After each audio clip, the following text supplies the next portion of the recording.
राम कथा आप लोगों के लिए कोई नई कथा नहीं है।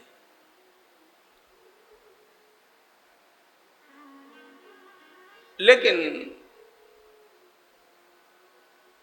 सामान्यतया जिस वाल्मीकि रामायण की ओर लोग मुड़ते ही नहीं हैं,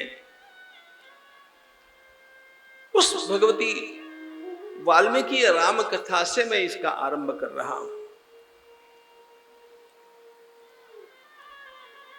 और मेरा यह आग्रह रहा है कि भक्ति ज्ञान वैराग्य के आस्वादन के लिए सभी कथाओं का अत्यंत प्रेम से स्वीकार और गान करना चाहिए। लेकिन यदि हम अगली पीढ़ी के अंतःकरण में ऐतिहासिक राम कथा के रूप में भगवान श्री राम को विराजमान करना चाहते हैं, तो महर्षि वाल्मीकि का कोई विकल्प नहीं है। महर्षि वाल्मीकि की राम कथा मूलतः ऐतिहासिक राम कथा, और ये वो राम कथा जिसके लिए कोई भी उंगली नहीं उठा सकता है, कोई भी इसके लिए प्रश्न खड़ा नहीं कर सकता है। अन्य सारी राम कथाएं जो हम लोग पढ़ते हैं, सुनते हैं, गाते हैं, ये सारी राम कथाएं अत्यंत आदरणीय होने पर भी एक बात ध्यान में लेनी पड़ती है कि सभी राम कथाएं बहुत देरी से लिखी गई राम कथाएं, और महर्षि वाल्मीकि की राम कथा उस समय लिखी गई जिस समय भगवान श्री अयोध्या जी में राज्य कर रहे हैं।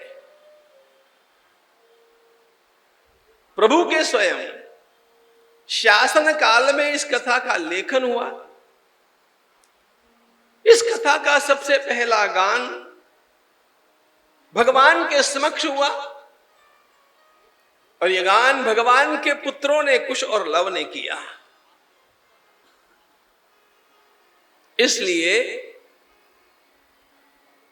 सभी कथाओं की, सभी राम कथाओं की मूल गंगोत्री वाल्मीकि रामायण है।